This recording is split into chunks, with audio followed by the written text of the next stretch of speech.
Okay, Bismillahirrahmanirrahim and good morning, everyone. So we're going to continue our lesson on topic 15, which is halogenoalkane. So halogenoalkanes tend to go through a mechanism called nucleophilic substitution reactions. I've already explained to you why they react with nucleophiles and what nucleophiles are. The most important thing about nucleophiles is that you know where the lone pairs are coming from. It has to be from on the correct atom. This is the reason why nucleophiles can attack, because halogenoalkanes have slightly positive carbon that is susceptible. Susceptible means it is being easily attacked, open to be attacked by a nucleophile. Okay, so I think during our last session, we stopped at this slide, and I may have gone a little bit too fast on this. So there are a few things that I want to add on. So the first step, where you have your nucleophile attacking your halogenoalkanes, okay, you can see that there are two species here in the first step, right? That is actually related to the mechanism SN2. The 2 there means that there are two species in the slow step. So please add on to your diagram if you don't have that already. Now, why is this important? Well, in this topic, it's not that important, but it will be relevant for you later on when we do rates of reaction, right? Okay, so just to recall back what we did last lesson, the lone pair on the nucleophile is being given or donated to that slightly positive carbon. This is only possible to carbons that are slightly positive. Okay, so other carbons that are not polarized will not be attacked by the nucleophile. Okay, so the donation of the lone pair of electrons imply that carbon will form a new bond with oxygen, not hydrogen. That's why it's important to locate your lone pairs correctly. Of course, when you form a new bond with oxygen, this carbon would have 5 bonds, and you know that carbon maximum will only hold 4 bonds. So one of the bonds need to break, and it has to be the weakest bond among all the bonds attached to that particular carbon. So it turns out to be the carbon-bromine bond is the weakest bond. So this carbon-bromine bond breaks, and the electrons in the bond will go to bromine. So that means bromine is in the process of leaving, or we say here that it's bond breaking. So bromine in this case is labeled as the leaving group. So this is something that I did not write down in the last lesson as well. It just means that, you know, it's self-explanatory. It leaves the molecule. Okay, so then you have a transition state where the carbon looks like it has 5 bonds, but that's why I always remind you to draw it as a dotted bond so that it doesn't look like carbon has 5 bonds, right? And the negative charge of the hydroxide, don't just simply drop it, all right? It's still there. You will see some diagrams will write down the negative charge directly on the OH, or the negative charge is being put outside the square bracket. Okay, it doesn't matter.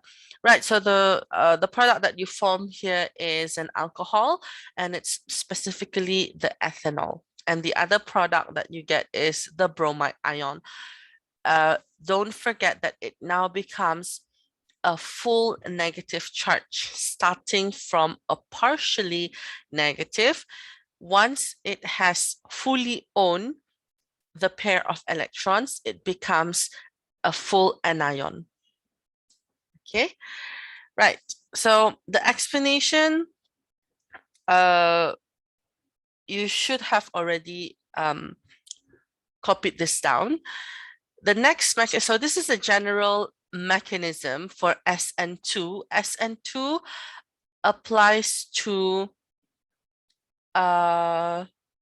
primary halogenoalkanes. Okay, so that means it works for any halogenoalkanes. It works for any nucleophiles as well. Okay, moving on to the SN1. So SN1 mechanism is mostly for tertiary halogenoalkanes. Same thing, S stands for substitution and N stands for nucleophilic, and 1 means that there is only one species in the slow step. Okay, which slow step am I talking about? It's this one, the first step. That's the slow step. Okay, so let's see what I mean by that. Okay, so SN1 is a little bit different from SN2 mechanism. Okay, SN1 is broken down into 2 steps. So the first step will involve the breaking of the carbon halogen bond. Okay, so I will show you, which one is that? Okay, so usually with SN1, it works with a tertiary halogenoalkane. So I'm just going to choose the simplest tertiary halogenoalkane. If you remember, a tertiary halogenoalkane is when the carbon that is attached to the halogen, so I'm going to use PR, okay? The carbon that is attached to the halogen has 3 alkyl groups attached to it. So in this case, you have methyl, methyl, and another methyl group. So this is a tertiary halogenoalkane. The name of this molecule is 2-bromo 2-methyl propane. Okay, so the first step of this mechanism is that it involves the breaking of the carbon halogen bond. Before I forget, there should be a dipoles because carbon and bromine has there is a difference in electronegativity. Bromine is more electronegative than carbon. So because of the carbon and bromine being polarized, and the fact that the carbon-bromine bond, the bond energy is relatively low, so the carbon-bromine bond will break first. So of course, when the carbon-bromine bond breaks, the pair of electrons will go to the electronegative atom. In this case, it's bromine. So this step is the slow step. Okay, so you notice that my nucleophile hasn't come into attack yet. So it will only do the attack in the following step. But the question is now, what will I get or what will I form when this carbon-bromine bond breaks? Okay, so the easiest one is bromine. Since bromine gets the electron, the pair of electrons, bromine will become a fully charged species, which is a bromide ion. So that leaves you with an intermediate. And don't forget, if bromine gets the electrons, it becomes negative. Carbon, who did not get the electrons, will now become a full positive charge. And if you recognize this, this is called a carbocation intermediate. Okay, so we call this a tertiary carbocation. For the same reason that it is called tertiary, because the carbon with the positive charge is attached to 3 alkyl groups. And if you remember from topic 14, the previous topic, tertiary carbocation is the most stable, followed by secondary and primary. This has something to do with what I hope you still remember is called a positive inductive effect. Okay, so we'll talk about that later on. Right, so what will happen next? Okay, I have a positively charged carbon, and I haven't drawn my nucleophile yet, but I should. My nucleophile in this case is still the same nucleophile. We'll look at different nucleophiles later on, which is my hydroxide ion with a lone pair of electrons. So this is where my nucleophilic attack is happening. Okay, so hydroxide ion will donate the lone pair of electrons to the positive carbon. So you notice that when I have a negative species combined with a positive species, it becomes neutral.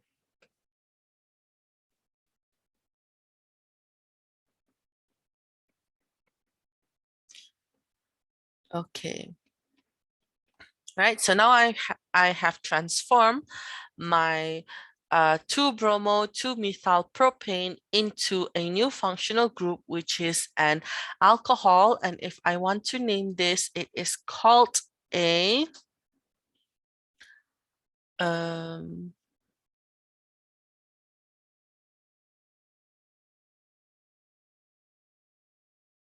is that correct?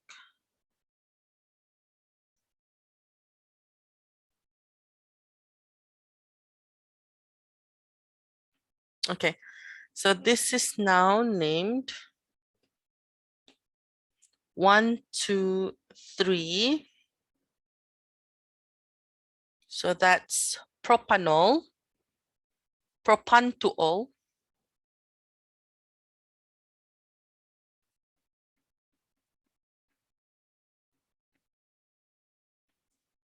If I take this as carbon 1, carbon 2, carbon 3, okay. Propantuol, because the hydroxy group is on the second carbon, hence the 2 in between the propanol. And then I have a methyl group also on position number 2. So I will call this a 2-methyl propantuol. Okay. So then this step where the nucleophilic is attacking is called the fast step. Again, you don't have to worry about the different rates for now. You will notice that sometimes in textbooks or on the internet, you will see that this slow process is written down as a reversible arrow. Okay, so again, it doesn't matter if you are drawing the mechanism. If you use a single headed arrow or a double headed arrow, you will not be penalized. Okay, so I just don't want you to get confused whenever you see a reversible arrow for the slow process for this mechanism. Okay, so you can see that this is step number 1, where you see the carbon-bromine bond being broken. And then in step 2, you form a carbocation. It's a stable carbocation because it's a tertiary type being attacked by your nucleophile, which is your hydroxide ion. Okay, so this works with any tertiary halogenoalkane. Doesn't have to be just bromo. It can be chloro, or iodo. And also it doesn't have to be one type of nucleophile. It can be cyanide ion, it can be water, it can be ammonia. Okay, right. So again, that is the general steps for SN1 mechanism. Okay, so sorry if I'm moving too fast. I'll just leave it here while I move on to the next one. Okay, so for those of you who have not finished copying down, you can copy them down now. Okay, so the next section, still on the same page, why carbocation forms with tertiary halogenoalkanes but not with primary halogenoalkanes. So this is the same reason why tertiary halogenoalkanes can undergo SN1. Okay, imagine if this was, okay, just imagine I use a different color. Up to you if you want to copy this. Okay, so imagine I have a primary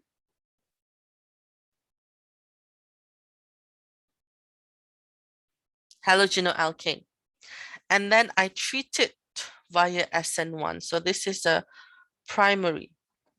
Okay, so what happens is that the bond will break first because I'm following the SN1, right? I'm no longer looking at SN2. So that's the slow step, and I am forming a carbocation, but this time it is a primary carbocation. The problem is the stability. If you compare the stability of the tertiary carbocation and the stability of the primary carbocation, you should know that primary carbocation is not stable. Okay, so the next part is now we're going to explain why. Okay, so just add on, primary carbocation is unstable. So that is why you don't see this reaction with primary halogenoalkanes. Sure, primary halogenoalkanes can react. You can change the functional group. It's just that the mechanism, the process is a different mechanism, a different process to your tertiary. Okay, explanation to why carbocations are more stable than the primary one. Okay, so this is just to recall back on your carbocations. You don't have to copy this down because you have this already in your previous notes, topic 14. Just write it down on your notes somewhere to remind you that this can be found in under topic 14. Okay, what I want you to write down in your notes on page 5 is just the explanation. Okay, right, so let's just have a look at this tertiary carbocation, and we are interested in the carbon with a positive charge, and you can see that there are 3 bonds attached to this carbon. Usually a carbocation intermediate only have 3 bonds. When they have 4 bonds, we don't call them an intermediate. They are just a normal species. Okay, so you can see that this carbon is attached to 3 alkyl groups, 3 methyl groups. Okay, so an alkyl group has this property of electron donating property. Okay, so you imagine a positive species. Okay, so I've used this example in class before. If you're too much of a positive person, you're not being realistic. Okay, so so your friends have to feed a little bit of negativity to you just to make you neutral. Okay, so this is what methyl is doing. So they are feeding a little bit of negativity to this positive carbon so that this positive carbon is going back to neutral. Okay, so we like neutral. We don't like positive things. We don't like too positive. We don't like too negative. So the more electron donating group you have, the more stable the carbocation is. So it's all about the stability of the charge. Okay, so explanation, where can I, okay, I'll add a page then. Okay, so why carbocation forms with tertiary halogenal alkanes but not with primary halogenal alkanes? Okay, so we can say that the tertiary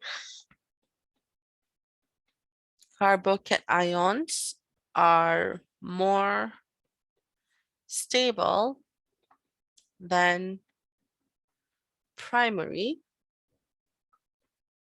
carbocations,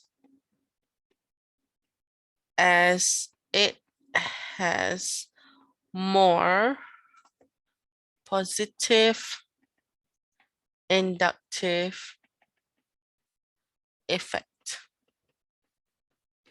Okay, so I like, well, not me, but Cambridge likes this term, positive inductive effect. To explain further, there are 3 alkyl groups, which is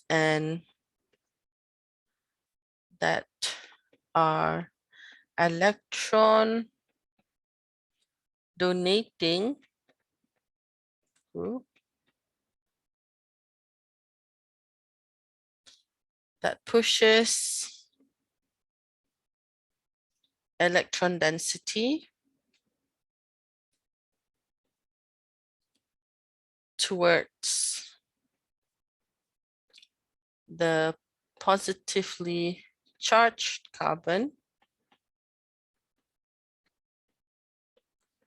hence stabilizing the carbocation. Okay, so if you just mention about the positive inductive effect and just extend your answer a little bit by saying that these alkyl groups donate electron density, therefore stabilizes your carbocation. Okay, try to elaborate your answer a little bit more and not instead of just by saying that, oh, because tertiary carbocations are more stable than the primary carbocations. You need to explain a little bit on why. So if I were to draw you a diagram,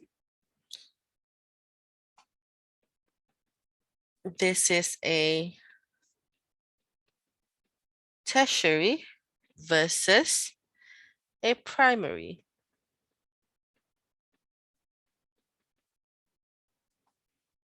So this is tertiary, oops. Tertiary and a primary. Okay, and you can add in the arrow, which indicates you are pushing electron density towards the positive carbon. Okay, so what about secondary halogenal alkanes? Because it is in between. The stability is also in the middle. Okay, it is less stable than tertiary, but more stable than primary. So what happens to the secondary halogenal alkanes are that they can react partly by SN1 and partly by SN2. Okay, so there's no, you don't have to worry about that. If the question do asks you to draw the mechanism, that means it's up to you to choose. Unless the question specify, show the SN1 mechanism or show the SN2 mechanism, then otherwise, if it's a secondary halogenal alkanes, you are free to choose which mechanism to draw. Okay, the next learning objective, which is on page 6, 15.1.3. Okay, so I'm going to change the slide now, if that's okay with you.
Okay. Right. So this is the next learning objective where you are to describe the following nucleophilic substitution. So we've looked at hydroxide ions. So hydroxide ions would obviously be from sodium hydroxide. Reaction with potassium cyanide. So potassium cyanide means that's the source of your cyanide ion in ethanol. Okay, so it's not aqueous potassium cyanide, so you need to be careful with that. The reaction with ammonia in ethanol. Again, you are not using aqueous ammonia. You're using alcoholic or ethanolized ammonia. That means you dissolve the ammonia in alcohol. It is heated under pressure to produce an amine. Okay, now for this part of your notes on page 6, that's literally just a repeat of what we have drawn previously, SN1 and SN2. So I'm not going to go through that, but there are a few things that I want to point out. I want you to cancel this part because this is not a hydrolysis reaction. Hydrolysis reaction is when you use water. So that also means you change this H2O into OH minus. Okay, so I repeat, the substitution with sodium hydroxide, the mechanism is exactly the same as the SN1 and SN2 mechanisms of halogenoalkanes with hydroxide ion, OH minus ion. So you just copy what we did in the previous sections, okay? The only thing that I want to point out is that, oh, also you do not have H+, so please cancel this out. Change your H2O into hydroxide ion. You may be asking what happens to the sodium ions. Well, you can also add in the sodium ions, in which case it will just become a sodium ion as well. It will not be changed in a reaction. Okay, so if you're asked to write down the ionic equation, then you don't need the sodium ion. It's there to just to counteract the anion in the equation. Okay, so the reagent that you can use as a source of your hydroxide ion is sodium hydroxide aqueous or potassium hydroxide aqueous, right? Only just use these two. Don't try to introduce other source of hydroxide ions like magnesium hydroxide or aluminium hydroxide. Stick with group 1 hydroxides, which is sodium or potassium. Okay, and then you heat it under reflux. So I'm just going to talk about reflux shortly. We have a few minutes left for this session. Okay, so the aqueous conditions is needed as an important point. Okay, you must always include the aqueous state symbol even if the question doesn't ask for the state symbol. The reason is because halogenoalkanes have another reaction with sodium hydroxide, but it's the alcoholic sodium hydroxide. Okay, so if you don't put aqueous, that means your answer is vague. You can be penalized, right? So if the solvent is changed to ethanol, then an elimination reaction occurs. We'll talk about this elimination at the very last section of this topic. Okay, so this is what I want to talk about just before we end this session. Okay, heating by reflux. This is the setup for what we call a reflux. We have a condenser here, okay, sorry, a condenser here, and this is just like a bulb, right? So that's where your reaction mixture is. And this condenser, just like it's actually your Liebig condenser, but instead of putting it at an angle, like how you would carry out distillation, we place the condenser, the Liebig condenser, vertically, okay, upwards. And there is an opening here, okay? We are not, the setup is not completely sealed. There is air here. Okay, so why do we use a reflux setting? Before I forget, this tube is for the water in and water out. Basically, you want to create a cold region along this Liebig condenser. Okay, the reason is that this bulb will be heated. Usually your reaction, we heat our reaction so that it happens quickly. Okay, we increase the rate of reaction. Now, organic molecules, for example, like your halogenoalkanes and then your alcohols and any other things, they are quite volatile. Volatile means they turn into gas easily. Okay, so if they are producing gas, so the gas molecules, as you would expect, will evaporate up. It will move up. Okay, so what happens is that when it reaches the Liebig condenser, because it is a cold region, your gas molecules will be condensed. It turns from gas to liquid. Okay, so once it turns into a liquid, what happens? Liquid will not continue to travel up. Liquid will fall back to the reaction mixture. Okay, so there is no way your volatile products or your volatile compounds in this setup will be able to escape. Okay, because by the time it reaches the halfway mark of the Liebig condenser, they're already turned into liquid, which by the law of gravity, they should fall back down into the bulb. Okay, into the flask. Okay, so this is the reason for why we use reflux. It is to prevent reagents from escaping. Okay, so any vapor or any gas wanting to escape, they will first be condensed on the cool surface. So this is the cool region of the setup. And once it turns into liquid, you don't see liquid going up, because I would be scared if I see liquid moving up on its own against gravity. So it will naturally fall back down into the flask. Okay, so this prevents any molecules or any compounds that turns into gas easily from escaping your reaction mixture. Okay, now why do we want this? Sometimes we do this because we want to ensure that the reaction has complete. Okay, so maybe in the meantime, while waiting for all your reactants to be converted into the products, okay, at least your products, especially if it's volatiles, that wants to escape will not be able to escape.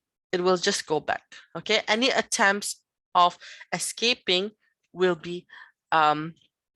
fail, because they are being turned into a liquid. Okay, so this is what it means by heating under reflux or heating by reflux. You will notice later on that most organic reactions especially will require this setup. Okay, so it's a great setup to ensure that no gas is able to escape from your flask or any reaction mixture. Right, the next one, as I said, the SN1 mechanism of substitution with sodium hydroxide is exactly the same. Likewise, for SN2 mechanism, for the substitution with sodium hydroxide, this applies for primary halogenoalkane, and SN1 is for tertiary halogenoalkane. So just be careful. Make sure that your halogeno, okay, you are drawing the correct structure. Okay, you can copy exactly what we did on page 4 and 5, or you can use a different example. Okay, just to see if you are able to draw your own mechanism or not. Okay, so the next one will be with cyanide ions. So there's not enough time to do it today, and we have about 1 minute left before this session ends. Okay, so if you don't have any question,